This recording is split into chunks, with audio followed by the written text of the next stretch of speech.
Hey viewers, my name's Cara. I'm your host for Tuesdays here on the Pagan Perspective collab channel.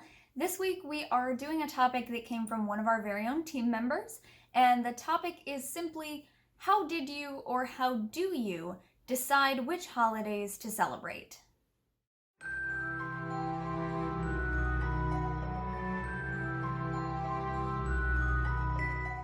So this is a really interesting question that I have somewhat thought about before, but maybe not in this exact way of like, how did you decide what to celebrate in the first place, I guess?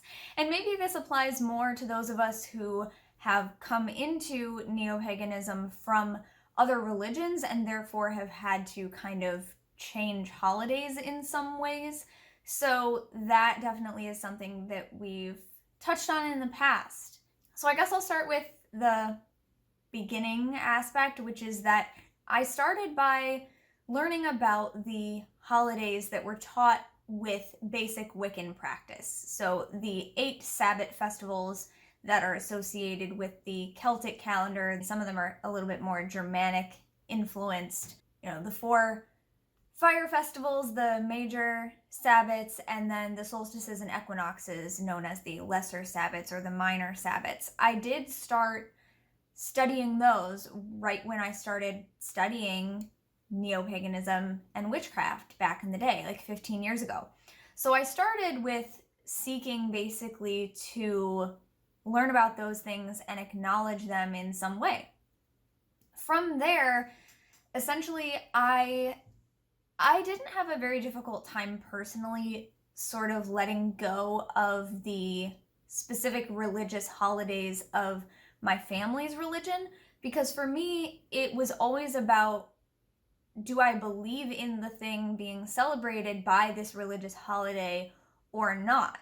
And so if it was about something that I didn't personally believe in, I was like, why should I celebrate it? Because I don't believe that. So I'm going to celebrate the things and honor and acknowledge the things that I do personally believe in. And I know that for many other people, a strong determining factor in whether or not you decide to celebrate certain holidays is whether or not it has significance to your family. And if it's considered a family holiday in your family, if it's a time that you get together with family, things like that. So you may still be acknowledging or celebrating a holiday that is not a holiday of your belief system if it has to do with people that you're used to getting together with and you have traditions centered around getting together and celebrating or having a meal together or anything like that.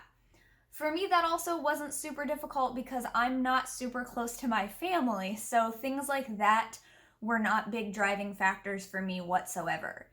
My mother and my brother no longer live in the same place as me, and they are my closest family other than my grandmother, who just passed away almost a year ago now.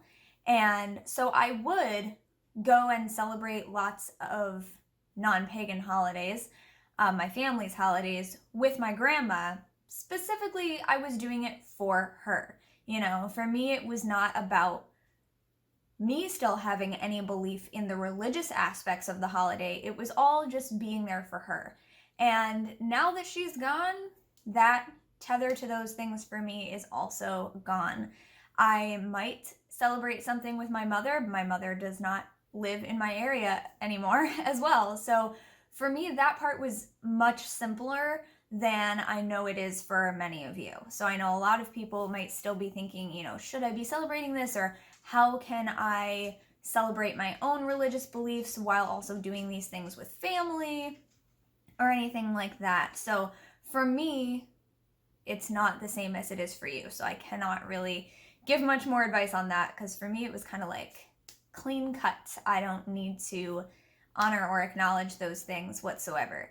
And for me, it was always an important point that what is considered family tradition amongst my extended family is only considered family tradition because of the religion that my family happens to affiliate themselves with. If I had grown up with a Jewish family, then our family traditions would be much different because they would be of origin in Judaism rather than in Roman Catholicism, for example. So that is something else that always kind of struck me. My family always liked to say, like, it's not about religion. It doesn't matter if you believe in it or not. It's just to get together with family. And I always liked to point out, right, but the reason that these things are our family traditions is because of the religion that this family associates with. So I associate myself now with modern paganism, and I celebrate the holidays that make sense for me. So beyond just dissociating from other religions' holidays that I didn't feel like had any place in my path and in my practice anymore, and other than learning about and embracing the 8 Sabbats that were, very commonly known to a lot of neo-pagans, I have in the past years been doing a lot more exploration of like, okay, well, even among those 8 Sabbats, which ones really feel like they have a very personal connection to me, and how are we celebrating them today, and what are their meanings updated for our current modern lives? Because a lot of us are not living in the same way in connection to the cycles of nature, in connection to the cycles of and seasons of agriculture, things like that. So I've done a lot of exploring of those concepts too, and like what really has special meaning to me. And I was also challenged to do some of that thinking by our friend Annie, Mirth and Reverence, several years ago when I asked some people for basically spiritual challenges that would help me kind of move on to the next level in my practice, in my path. And Annie had challenged me to think about my personal tides and personal cycles and things like that, and what sort of milestones are important to me.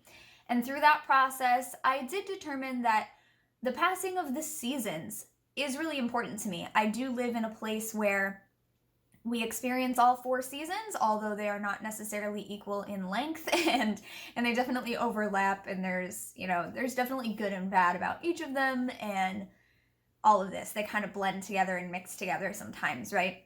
But we do have 4 sort of distinct seasons, and so the solstices and equinoxes are important to me for my path and my practice.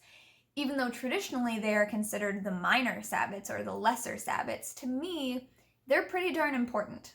And then ever since I was a kid, before I was even consciously on the path of being a witch, I loved Halloween.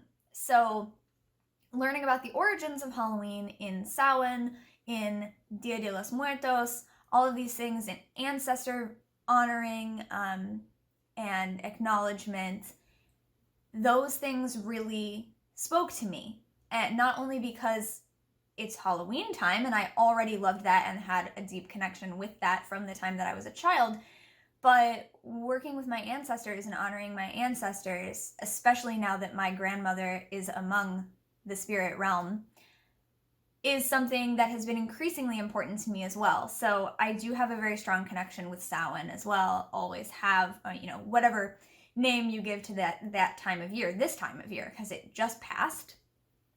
And there have always been other Sabbats that I have not yet really figured out if I have a strong personal connection to. So that's something that I'm continually exploring. And I still acknowledge them because I think it's good for me to have kind of like milestones or guideposts throughout the year. But yeah, that is something that I'm continually exploring. It's not something that I just do it or that I don't do it. It's ever evolving. And then this isn't really holidays, but deciding like what aspects of the lunar cycle mean different things to me as well. I've been exploring that sort of thing in the same way as I have been with the solar cycle and the changing of the seasons and the fire festivals and things like that. Other than that, I have loved thinking about the concept of like other special days that we might choose to acknowledge as part of our spiritual practice. Like different specific traditions of paganism might have specific other religious days. If you are dedicated to a specific deity or devoted to a specific deity, then you might also choose to celebrate their traditional feast day or other celebratory days in their honor that had been celebrated throughout history. And so that would be research that you would do. If you are dedicated to a specific deity, you look up information about them, how people used to worship them, if there were specific times of day, specific days of the week, or just specific days throughout the year when big celebrations happened that were connected with them. You might choose to honor those in your path today. I think that concept is really cool. So I don't necessarily have so many deity-related things in my practice at this time, at least, but that concept has led me into thinking about like what other types of days are important to me on a spiritual level. So, considering myself an earth-based or nature-based practitioner, Earth Day is a pretty important day to me, and I might do something special for Earth Day.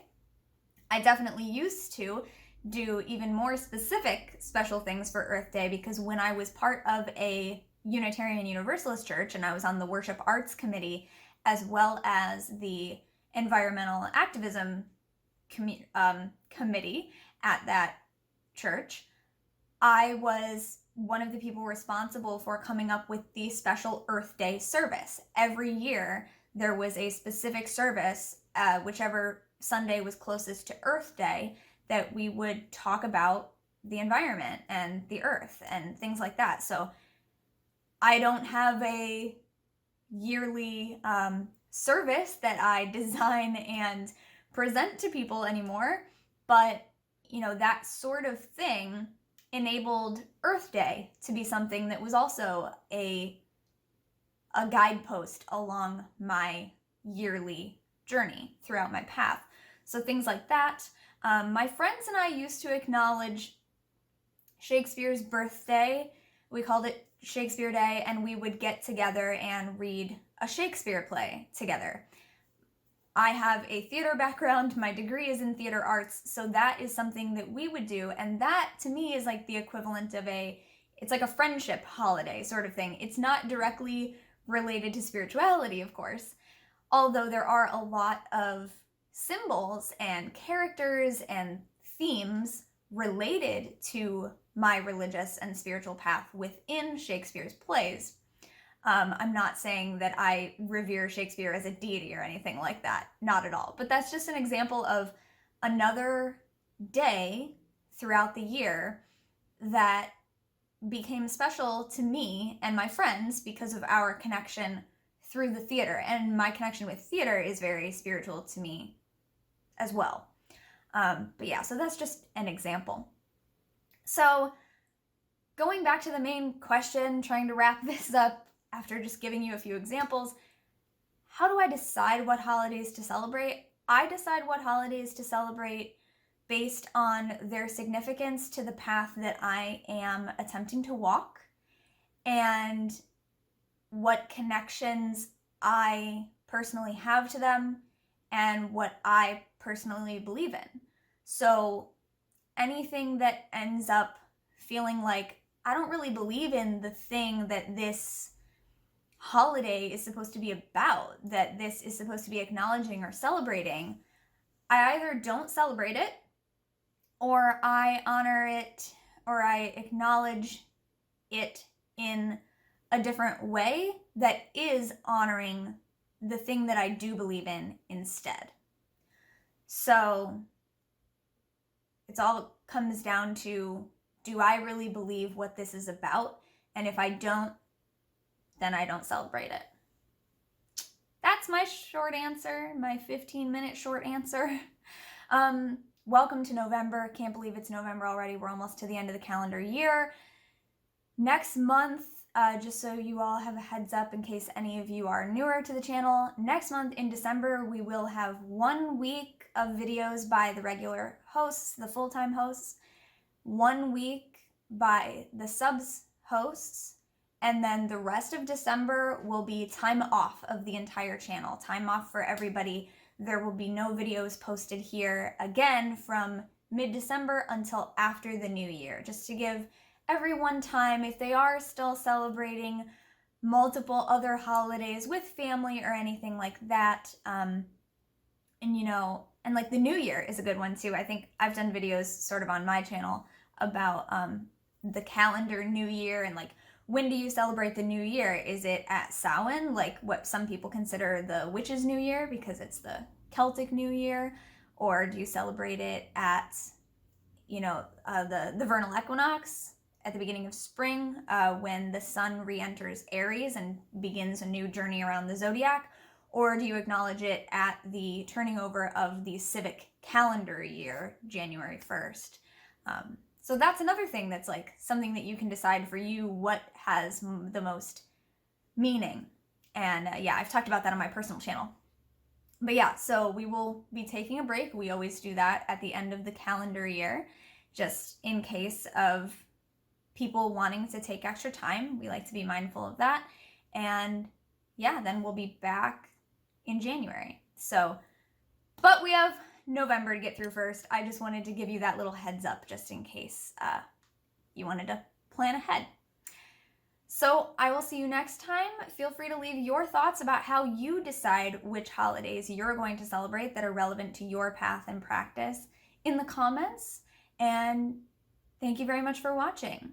Until I see you next week, don't forget to be awesome, blessed be, and goodbye.